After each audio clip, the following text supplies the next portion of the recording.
Okay, so we are here with Professor Allison Joseph. This is an episode of nonfiction narrative discourses, aka Beyond the Bio. The idea behind this is to talk with faculty and go beyond the information that's in the bio on the website and just get an idea of where you're from, why you're here, why you teach what you teach, and what excites you about what it is that you teach. So, and I have some of this information from classes that I've been in, but this is also kind of for anyone who might be interested in taking a class to kind of get to know you a little bit better. So without further ado, where are you from? Well, that's a complicated question. I always tell people I'm from the Bronx, New York, but that's only part of the story. I was born in London, England in 1967 to parents of Caribbean heritage. My mom was from Jamaica. My dad was from the island of Carriacou. He was born in Carriacou, grew up in Grenada.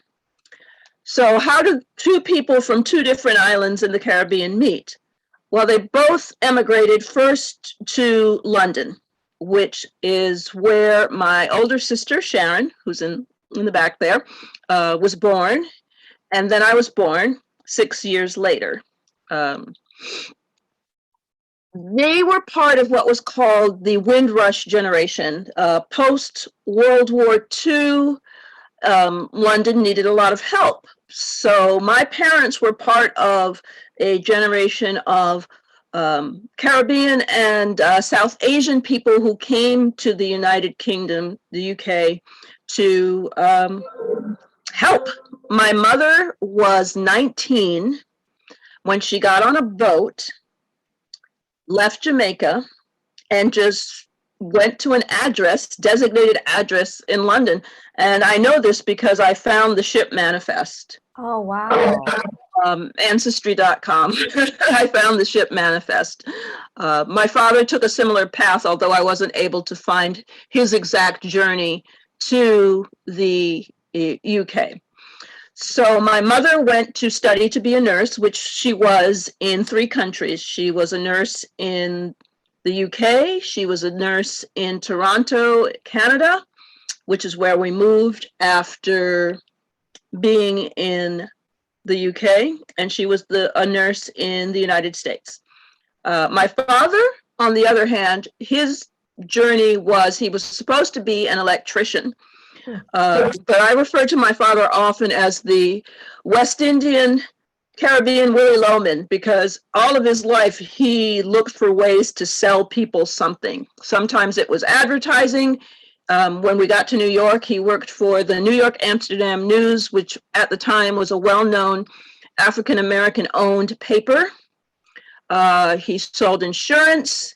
He had a string of plant concessions that were connected to a department store called Corvettes, EJ Corvettes. So he was the person who set up plant stores at their branches of the department store.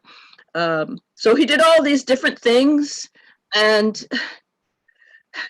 ironically enough, towards the end of his life, he ended up becoming, like my mother, a nurse. He became a licensed practical nurse because my own mother had become sick, and he needed a fast way to become something that earned money. When you're a salesman, you never know, there's no steady paycheck.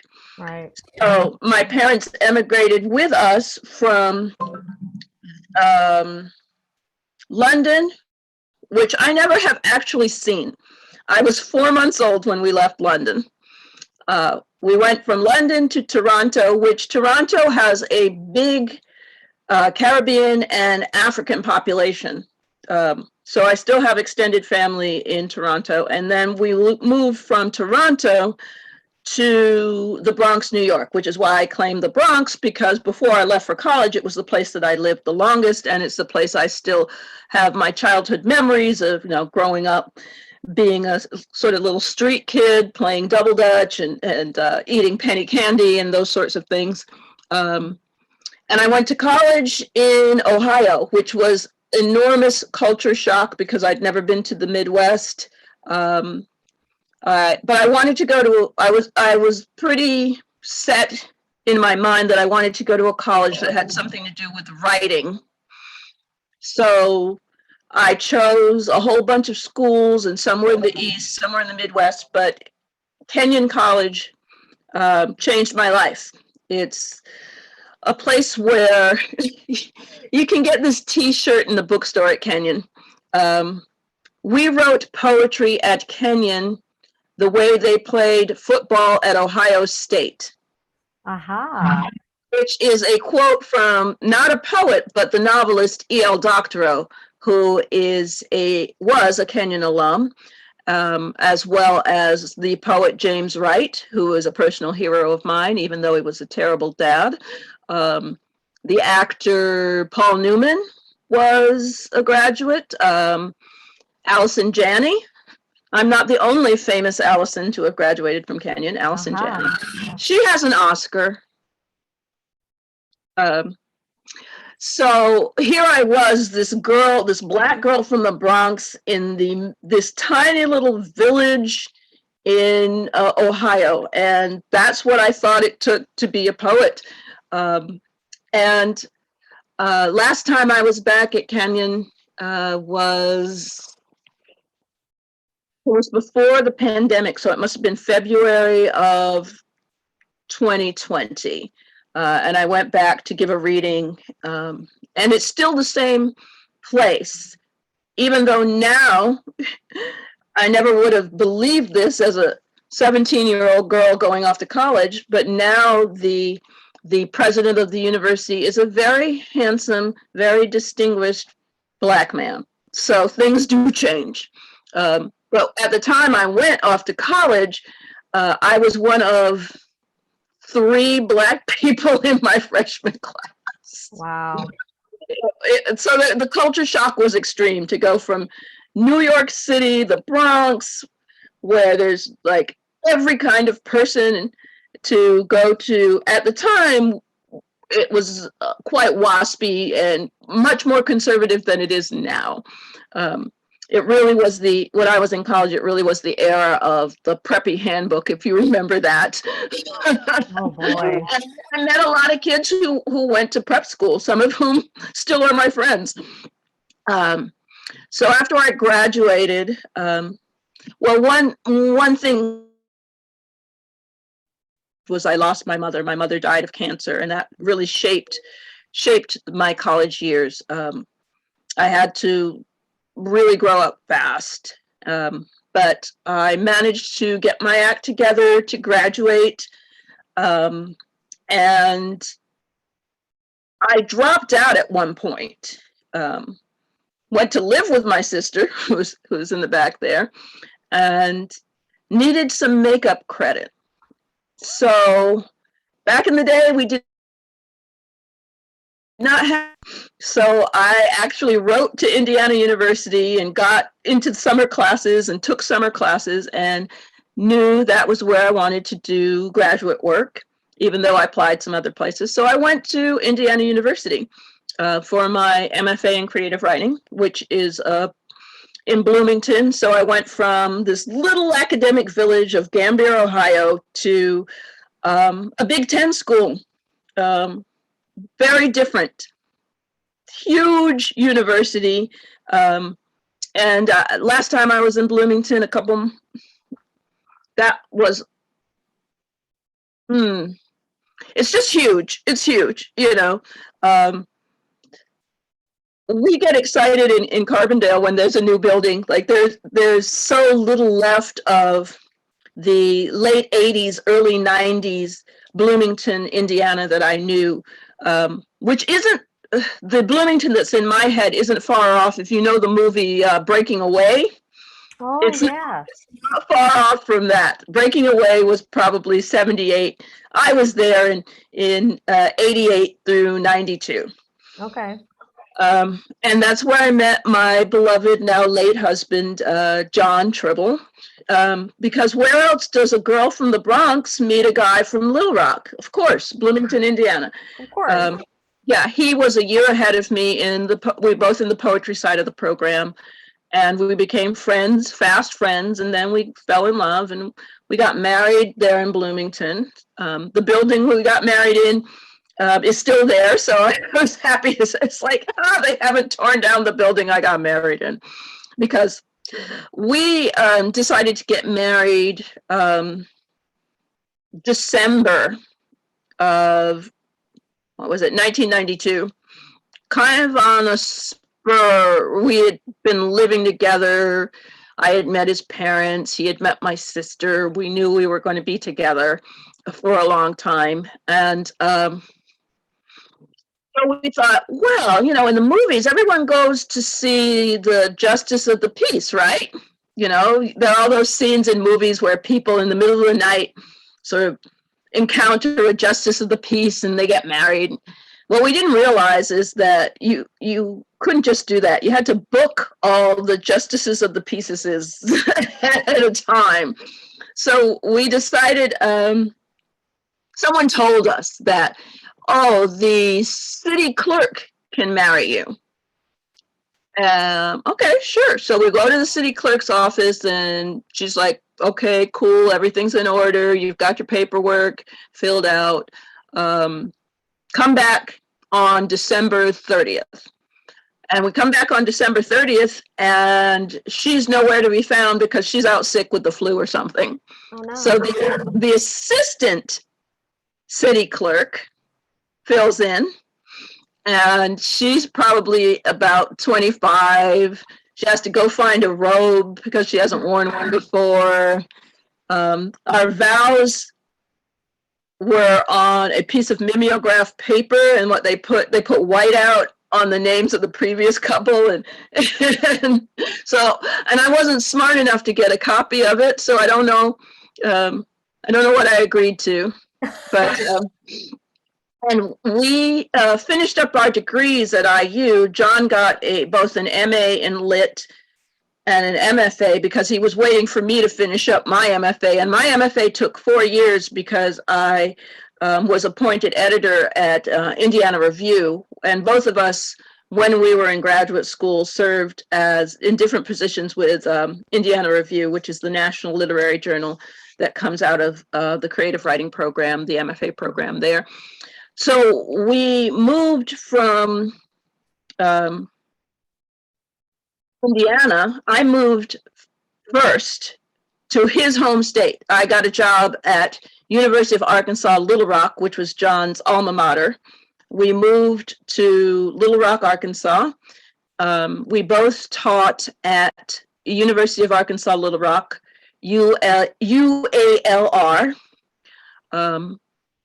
And he also taught at Pulaski Technical College, which was a local technical and community college.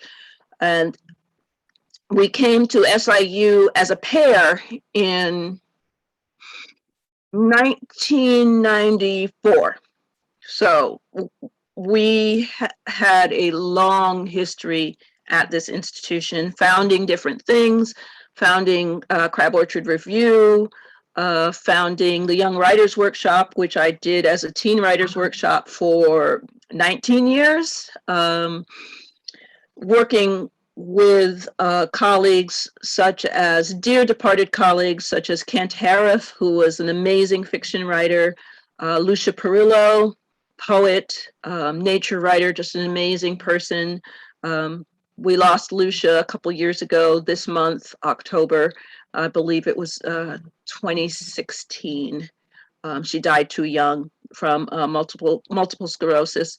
And Rodney Jones, who is enjoying life and retirement in New Orleans. So we've always had this amazing group of writers at SIU, coming through the English department or the School of Rock. I'm just going to call it the School of Rock. So my struggle lately has been to recreate or move into the future, having experienced John's loss, because he was really the kind of person who held everything together behind the scenes, that people didn't know he was doing all these things. The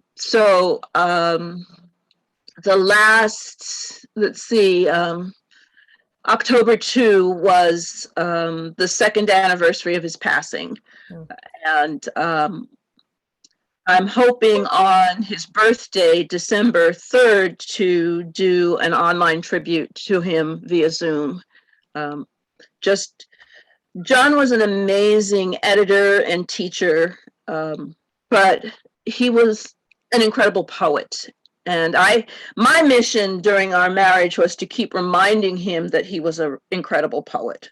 So he published 3 books during his lifetime. Natural State, which is about his home state of Arkansas. God of the Kitchen, which was about, this was the book that he didn't think would ever be published because he didn't think anyone would want to read poems about labor, about work.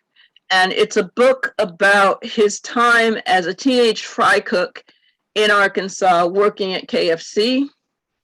And my favorite of his books is his second book, which was published by Salmon Poetry out of Ireland.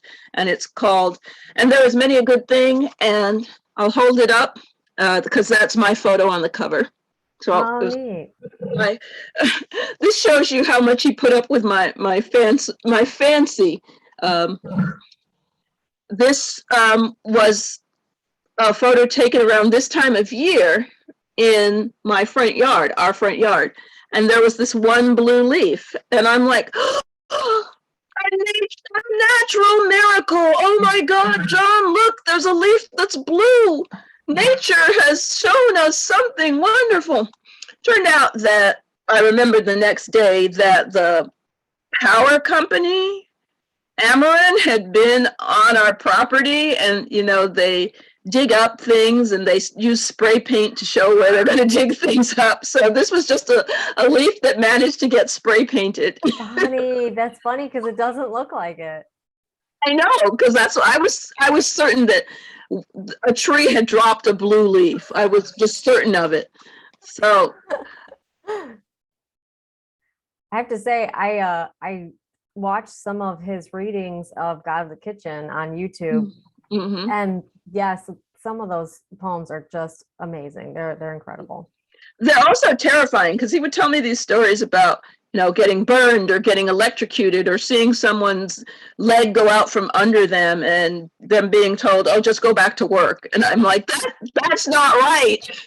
And you should write about that. It's not right. And I want you to write about that. Yes. And there's a manuscript of his that was about to be published, his 4th book. So I need to investigate whether Salmon Poetry was going to do it again. I need to investigate whether they're still thinking of doing it or whether I need to find someone else to publish it. But I've been a little at loose ends, to be honest, because when you have sort of the world pulled out from under you, where do you go next?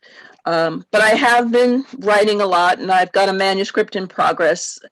And I've been reading a lot and teaching a lot about elegy. Like, how do we write about not just the people we've lost, but the places we've lost? Because something that's difficult for me in Carbondale is I look around and I see all the places that we used to go together. Carbondale's not big, but then some of those places are gone. So here's the weirdness. I have memories that are embedded in places like here's Pags. Here's where we used to go on Tuesdays for spaghetti night. And I have to make myself reaccustomed to going to some of these places. But some of those places are gone. Like, we used to go after work to the Newell House, to that little sort of speakeasy place they had in the bottom. I think they called it the Grotto. And now it's Consume, which has helped me in other ways. But sure. If you stay in a place long enough, you see those shifts, you see things come and go, you see people come and go, you see some of your colleagues die. But what I always take away is that I had those memories and I knew those people, and they made the place so very special. So a place that is seemingly as ordinary as, a college town like Carbondale, you know, they made it a special place to be. For sure. Now it sounds like the way that you're talking now, both of you must have known that you wanted to be poets and writers since you were young. When did you initially start feeling like this is what I think I want to do? I became a poet. I always tell people I became a poet because of the New York Public Library. Mm. A couple of reasons.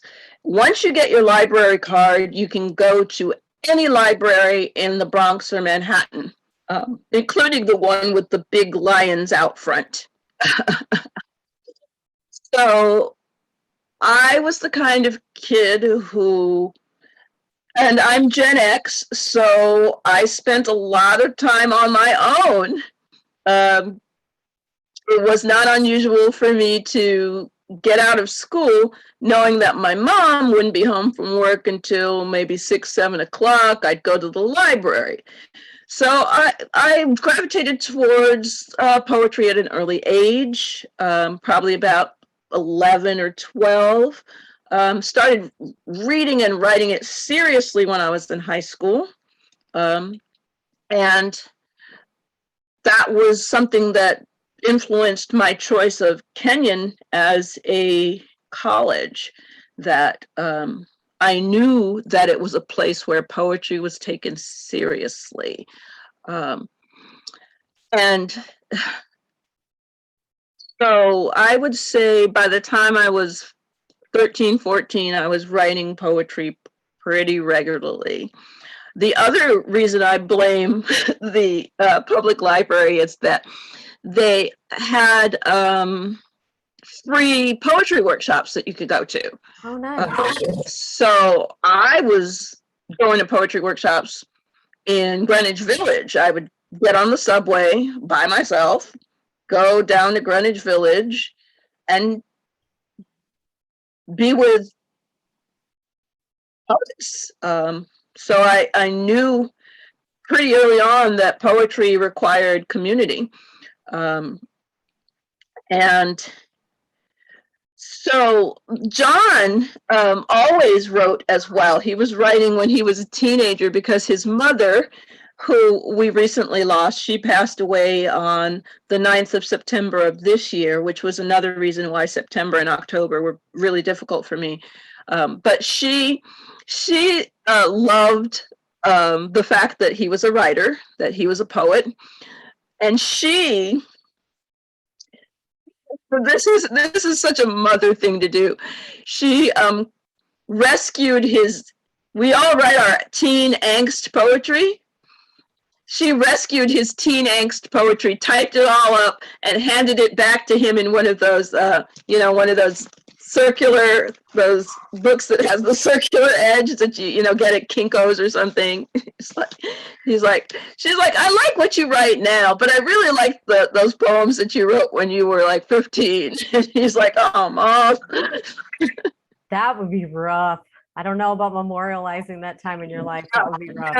They were very metaphysical. I don't know if I have that here. But they were very much, what is the meaning of life? Kind of angsty stuff that you write when you're 15. So for you, who were some influential? Yeah, we were both destined to be poets. What we weren't necessarily destined to do was meet. I could have chosen some other place to be other than Bloomington, Indiana. He was already a year into his MFA studies. But we just happened we met at one of those, which is pretty traditional in MFA programs. When there isn't a global pandemic, there's usually someone organizes a party where the new students can meet the continuing students. And we met at one of those, and I sat down next to him and I said, "Hi, I'm Allison Joseph. I'm from the Bronx, New York." And he said, "I'm John Tribble. I'm from Little Rock, Arkansas." And I literally pulled my hand back and said, "Little Rock, 9, Arkansas?" Oh, And he wow. looked at me straight in the eye and said, "Yeah, Central High, 1957." And I knew that this person was going to be important to me because he didn't equivocate, he didn't lie. He knew that where he was from, and this was something that he wrote about in his poems. He knew that where he was from was problematic. Mm. And for me, the only image I had, I didn't know that years later I'd end up living in Little Rock, but the only image I had of Little Rock was Elizabeth Eckford being literally spat upon as she, tried to enter the building. And later on, I actually visited Central High, and it's enormous. It's, I believe they said it used to be a college campus of some sort. So it's an enormous building, and it's also, a United States historical site now. But yeah, we started off on this equal terrain. Like, I recognize you and you recognize me. But, for years I told that story. It's like, what? You're from where? Well, it's a good thing you guys met. I mean, I think it seems like it was a match made in heaven. Yeah, it was an Had to have been. important relationship, not just for me, but for a lot of people. We ended up teaching a lot of people, serving. Though John's official title was managing editor for Crab Orchard Review, he did a lot more.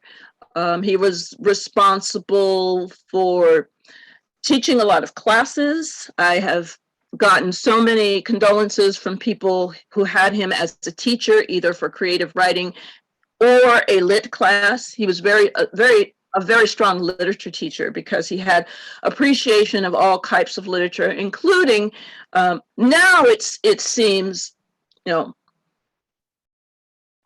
course we read speculative and what people call science fiction. He read that stuff. He would be so psyched to see this new version of Dune.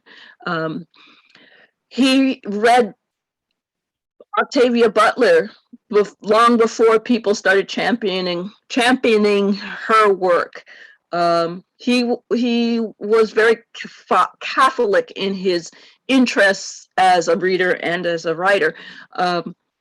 So he taught. He also was a big force behind our literary festivals, both the Little Grassy Festival, which is held in April and run by our graduate students, and the Devil's Kitchen Festival, which is on hiatus this year. So yeah, he did so many things. A lot of the posters for events, he generated the posters. Like, if there was something to be done, he was the kind of person who could do it. He's one of the few creative types who also knew how to do budgets and understood money, which That's important. yeah, but it's not a skill all creative people have, and he definitely, because in addition to having taught at SIU and at UALR, he had a whole adult life before he got to academia. He managed movie theaters in both Arkansas and Texas.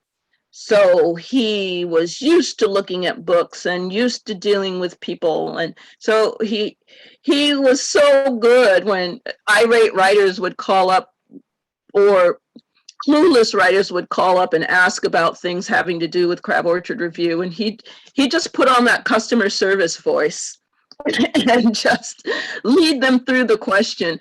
Whereas I get much more impatient with people. It's like, read the website. Come on, you can do it. So it's been an enormous gap, not just for me personally as having been his wife, but it's been a gap for the institution. You know, when you lose someone who's kind of this silent glue that keeps everything together, things sort of fray and fall apart. And then we were hit with a pandemic. And I am appreciative that I got to mourn him and celebrate his life before this put its foot on our necks, because I've lost people since, and you know, there was no service for them. So I'm glad. Tomorrow is the anniversary of the memorial we did to him, the 2-year anniversary of the memorial we did to him here in Carbondale. So I have a therapy session scheduled. Understandably. Yeah. But and the two of you were influential in starting the MFA program at SIU? No, I must clarify that. Oh. When I got to SIU in the early 90s, the program was an MA in English with creative thesis, only a 2-year program. And the problem we kept running into was that people were still taking workshops and trying to finish a thesis at the same time. Now you can do that if you want to, but you'll be on like workshop 5 as opposed to workshop 3 and 4. So my now retired colleague, Beth Lorden, she really was the person who just pushed and pushed and pushed to upgrade the program from a 2-year MA to a 3-year MFA.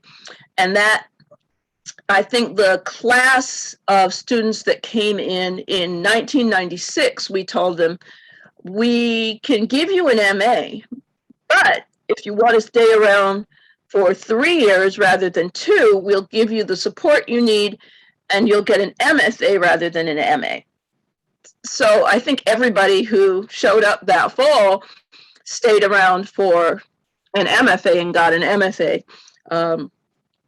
But yeah, 1996, I believe, was the program inception. And we were the first MFA program at a state university in the state of Illinois. Our program predates the MFA at the University of Illinois. Hey. Yay. So who are some influential authors to you? Who were some poets and other authors that you were reading when you were young and influenced your own work? It's ironic that I ended up in Illinois, because early on I recognized the greatness of Gwendolyn Brooks. The fact that she wrote about her neighborhood meant that I could write about my neighborhood, that she wrote about the people who, the ordinary, extraordinary, ordinary people that surrounded her. So when people say, who's your literary hero or heroine, I always say Gwendolyn Brooks. And it was my honor to be in the top 3. I wasn't chosen, but I was in the top 3 for Illinois Poet Laureate. And the reason it stung when I wasn't chosen, but the reason it was important to me to be in the mix was that Gwendolyn Brooks was one of my original literary heroes, along with, not every one of my literary heroes is a poet, like James Baldwin early on, who just, there's poetry in James Baldwin. It's not verse, but there's poetry in his plays and in his essays and his novels. So I remember being blown away by reading, when I got to Kenyon College, being blown away by, here's the irony, here's a Black girl at a school where she's literally one. She's one. And here I am reading The Bluest Eye and just being blown away by the genius of of Toni Morrison, and relating to the book far more than I expected to. There later on at Kenyon, when I became more of a Midwesterner, I still got a lot of New Yorker about me. I use my hands a lot and all of that. I took the New York Times quiz that locates where your language comes from, and it gave me Jersey and Newark and New York City. I'm like, you can take the girl out of the Bronx, but you can't take the Bronx out of the girl. Right. I learned to understand the Midwest through, I mentioned James Wright before. I learned to understand the Midwest through his poems, particularly poems like Autumn Begins in Martins Ferry, Ohio, because where I come from, there is no high school football to speak of. And I get to a place like Carbondale, Illinois, or even Bloomington, Indiana, and all of a sudden people are nuts about high school sports. Like, what the hell is going on? Why are people? So there are poets that help me understand where I am. When my mother was dying, a poet that helped me understand loss was Sharon Olds. Sharon Olds wrote a book called The Father, which every poem practically is the daughter at the father's bedside while the father is dying slowly and painfully. So there have been so many poets that have helped me on my journey. Those are just a few that I can, poets and writers who have just made, and my former colleague, I know I mentioned Lucia earlier. Lucia Perillo was an amazing writer, poet and nonfiction writer. A lot of her nonfiction takes on life as a woman in a body that's betraying her. Literally, one of her books is called The Body Mutinies, and I keep a poem of hers on my refrigerator, just to remember her bravery. And she was another New Yorker out here in the Midwest, and she had that whiny nasal New York voice that a lot of people like to make fun of. Like the word "well," when Lucia would say it was 3 syllables. She'd like, I don't know, well, and it just had that New York nasality. So yeah, just a lot of different types of writers have influenced me over the years. What are some of your writing rhythms? Are you always writing, or do you kind of go in peaks and valleys? Are you always editing? How is your writing? Well, you know the answer to this question because you've taken classes from me, and I write with my classes. I create a lot of writing exercises, and I test them out on people. And John was my usually the person I would test my ideas as a teacher out on. He would say something or do something or tell me some story from his past, and I'm like, that's got to be a poem. And in the classes that I teach at SIU, I like to write with other people. And during the years that I did the Young Writers Workshop, I liked writing with those teens because writing can be this really lonely, isolating thing. But if you've got a group of people together and you say, okay, let's talk about some poems and let's get inspired by them, and let's write in response to what we just read, which initially was a little hard to get that energy over Zoom, but by the time we were coming out of it, I think people understood that, hey, yeah, let me turn off my camera for a little bit and just write something and have some fun with it.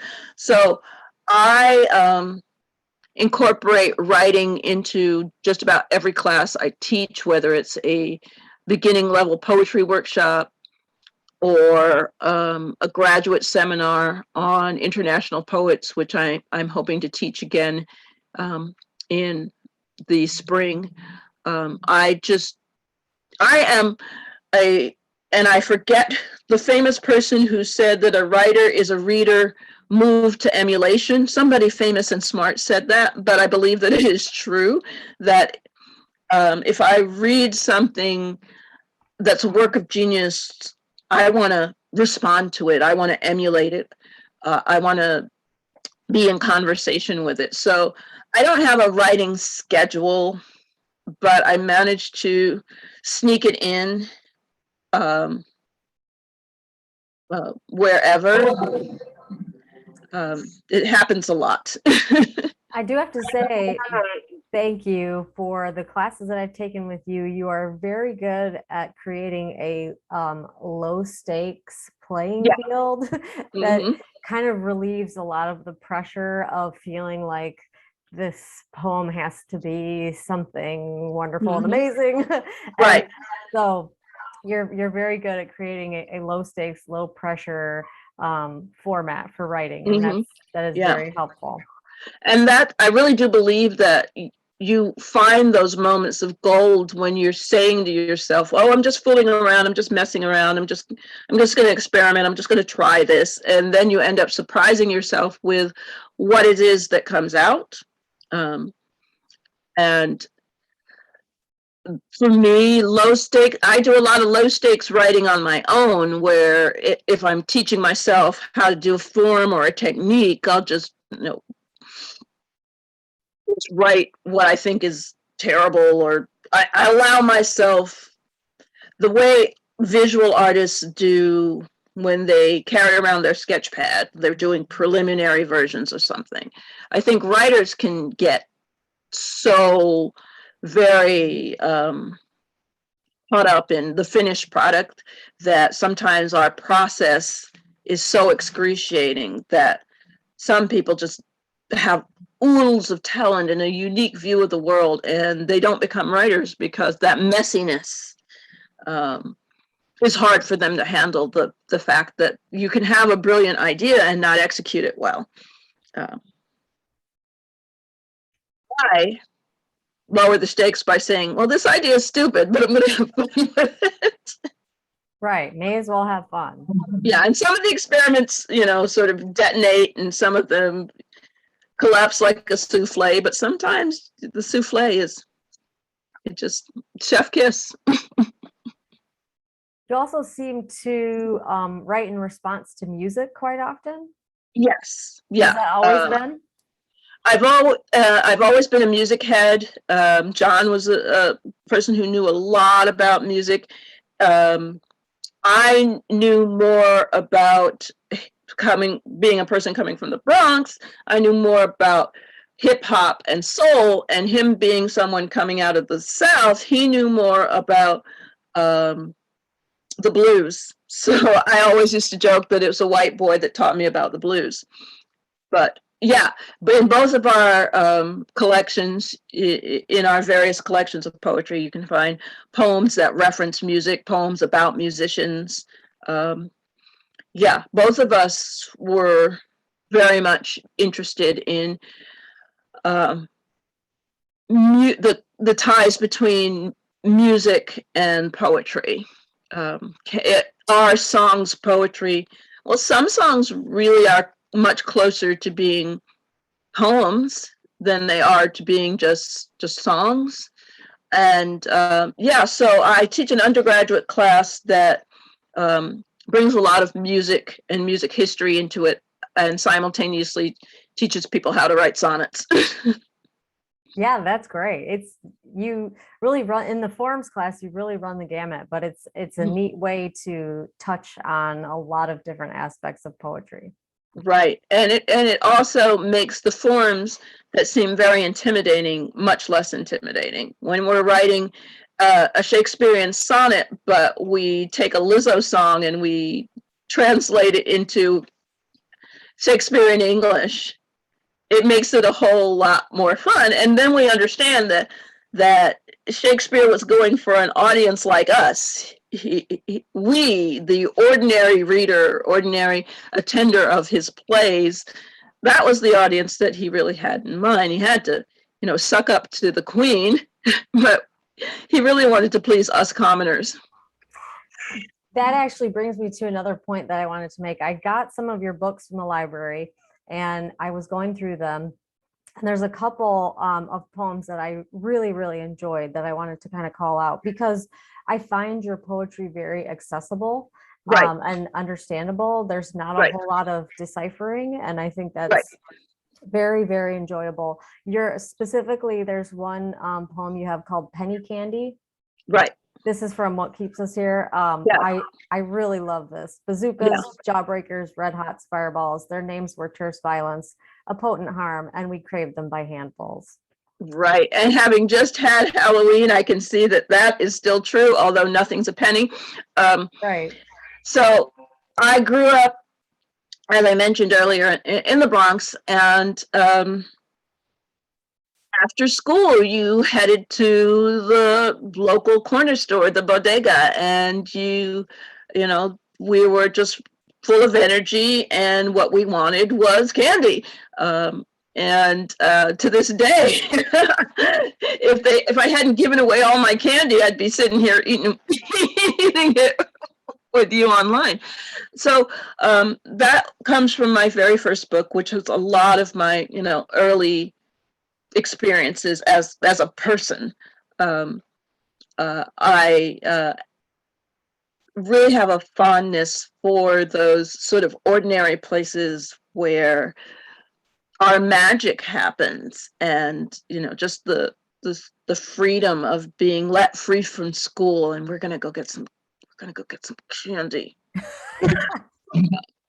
We were serious. We were, little 9-year-old bandits, and that's why they were afraid we were going to steal, so they would just let us in like 2 or 3 kids at a time. Which later on I figured out, hey, that's fairly racist. But at the time, it was just because, hey, we are like making so much noise and so intent on getting our hands on sugar. Yes. And I think in a newer book, and you'll have to forgive me because I can't remember which book it was. I wasn't able to find it. There's you've got a couple poems. One is it an ode to your mole? Mm-hmm. Yeah. Love it. Yeah. Love Yeah. it. Because I've been told over the years that it's distracting, I should get rid of it, but I always thought it was kind of sexy. Because of where it's located. It's like on my lips. So if anybody kisses me, they're going to come in contact with it. And my latest book, Lexicon, actually celebrates the mole. This is my newest book, so celebrates the mole. There it is. And they showed me the mock-up, and I was like, okay, that's it. Nice. That's it. My mole is now part immortalized. Immortalized. It's part of literary history. No one can deny Wonderful. it. And I think it's testimony to the things that we have about ourselves that are unique, but not necessarily accepted.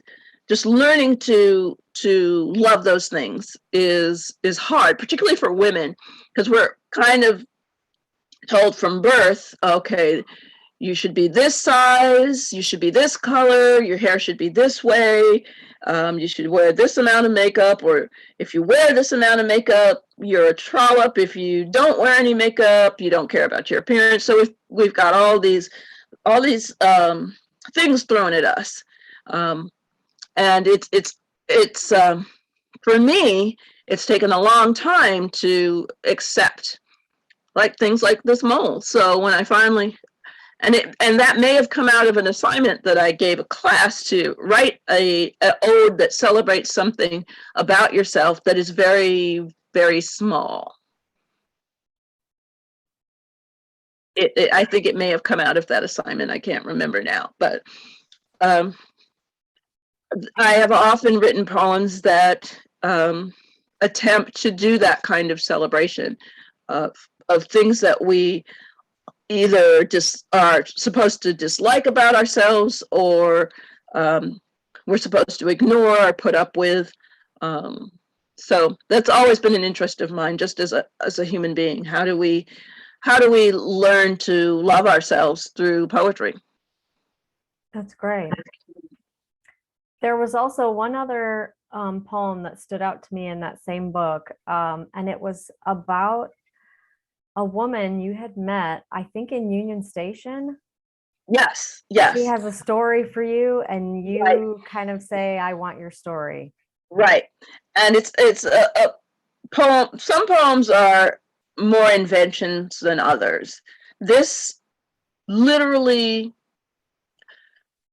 since I don't drive, I take the train a lot. I take it up to Chicago. And I guess I have one of those faces that people just want to talk to or connect with, because she started telling me her life story, the children she'd had. She was pregnant, heavily pregnant at the time, and the writer part of me is like, okay, what do you say? And because I'm like, this is material being just literally put in my lap. But also, I could tell that she was probably struggling with addiction, most likely homeless.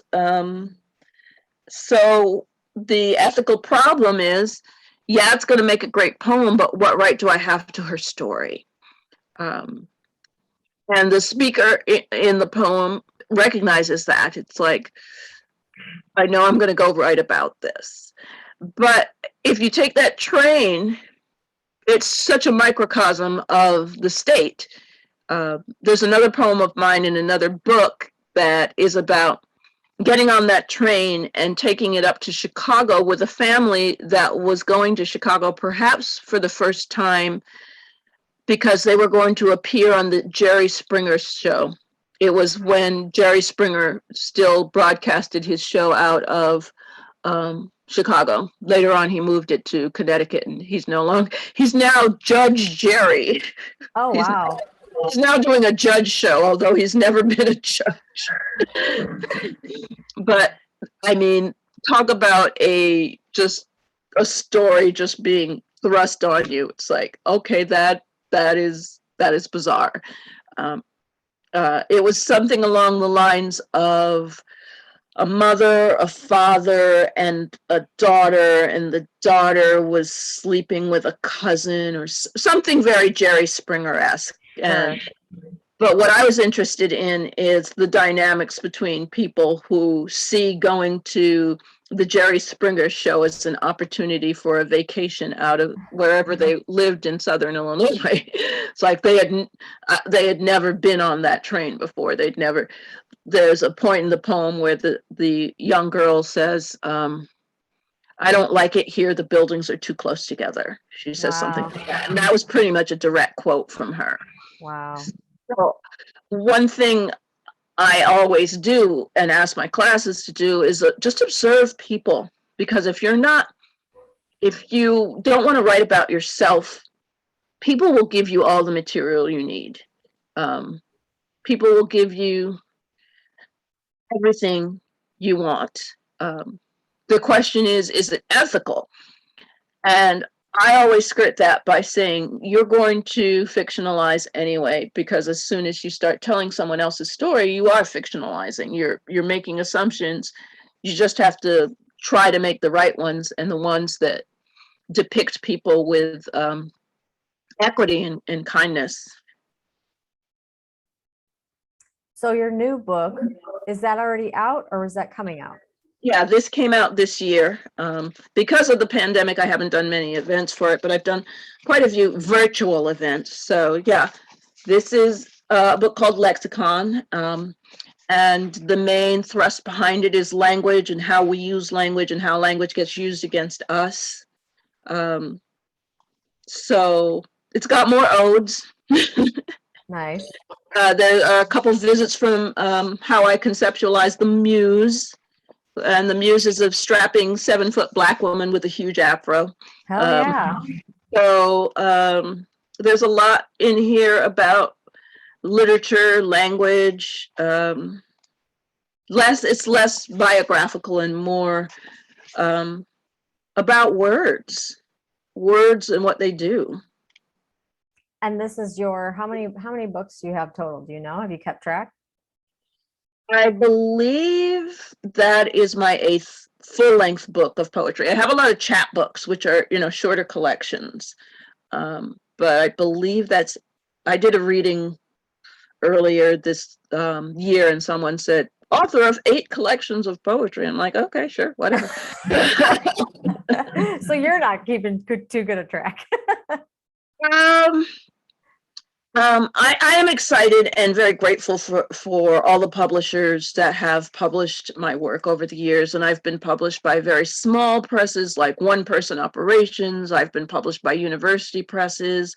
Red Hen, who has published my last 2 full-length books, is this wonderful press out in California with a whole publicity operation. And yes, they are dedicated to social justice and things like that. So I've kind of come full circle, because my first books were with University of Pittsburgh Press and Carnegie Mellon, which are great traditional university press publishers of poetry. And Red Hen is not connected to a university, but they do a lot of work in and outside of academia. And it's been really wonderful to be with a publisher that supports writers and different types of writers in terms of race, gender, sexual orientation. Even though they're based in California, their writers are all over the country and the world. Age, different levels of, people publishing their first book to established people like me. So it's been a really wonderful time coming back to a press that has a little more.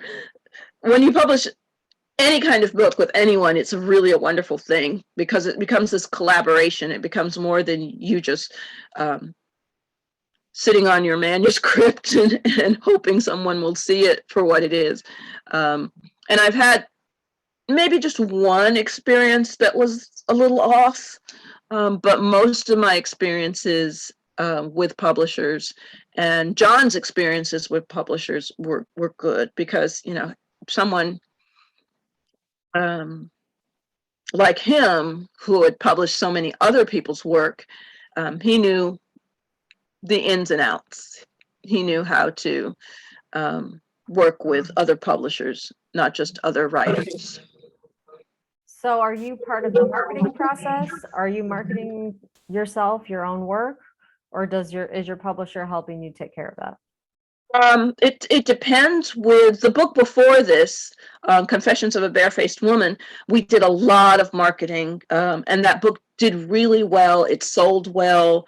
It got major nominations and won awards. The best thing connected to it, I wrote a book called Confessions of a Barefaced Woman, which is about my lack of performative femininity, which means I'm just really bad at makeup and things like that, and historically bad. So this book gets nominated for an NAACP Image Award, and I get to go to California and hang out with celebrities. So that was ironic. That book did really well. Because we're in pandemic conditions, it's harder for a writer of any kind. People are just now returning to in-person events. And the great thing about the Zoom poetry readings, the virtual poetry readings, is I can sit here in my messy house in Carbondale, and later on in this week, I'm teaching a workshop for a poetry group in Syracuse. And then on the 11th, I'm doing a poetry reading for Purdue University, which, if I were to go to West Lafayette, that would be, a day going to Indiana, a day coming back. Yeah. So there are some wonderful advantages to the virtual life as a poet, but people don't tend to buy books. They buy books if they meet the author, and that's just a tradition. I remember being a college student at Kenyon, and we had something called the Ohio Poetry Circuit, and poets would come from outside of the state of Ohio and hit several schools doing readings. So here I am as a very young girl, literally sitting at the feet of Louise Glick, who ends up being a Pulitzer, not a Pulitzer, she has won the Pulitzer, but winning the Nobel Prize in Literature. So you never know how those early experiences are going to shape you. And of course, you know, here you are shivering. You're like, here's your, you know, here's a real poet. Will they sign my book? And there's nothing that takes the place of that. Even if you know, get a book plate or something like that in the mail. But that's why it's been harder just, and I'm not, you know, any exception to this. That's why it's been harder for writers to sell books. A lot of the book award ceremonies were done virtually. People get interested every year in the National Book Awards if they can see it on, even on, you know, C-SPAN. If they can see it on C-SPAN, they get interested. But it's harder to connect with people when it's a virtual award ceremony. Yeah. Now, are your books available locally? I'm not sure. There used to be. I have this picture that popped up in my Facebook memories just a few days ago from the Bookworm. Oh, yeah. And it's a picture of a book of mine next to a book of Rodney Jones's, next to a book of Judy Jordan's. And that, I mean, that was a real hub. That was a real old-fashioned kind of go there, and you never know what you might find, but you know that a cat is going to rub against your ankle because it's, you know, bookstore cats. So I hear there's a new bookstore in town. Is it called Confluence? I'm not sure. It's in I think it's in the old Hunley House building. Okay. Yeah, but I haven't been in person in a bookstore in ages because, well, pandemic again. Yeah. Yeah. Well, I don't want to take up too much more of your time. If anyone has any questions about upcoming classes, are you okay if they reach out to you at your SIU email? Certainly. Okay. Well, again, I want to thank you very much for all the work that you've done for SIU and for the amazing work that you've done as a professor, instructor in poetry. You've done some amazing work as well in your books, so I want to thank you for that as well. Thank you for your time tonight. I really appreciate it, and I will keep you updated on when this will go out. This will be streamed eventually, just not live. So right, that makes a lot of sense. Yeah. So yeah, that's it for me tonight. So again, thank you very much, and I will give you a heads up when this goes out, and have a lovely rest of your evening. Thanks for such great questions, and I look forward to seeing it. Okay. See you later. Bye. Bye.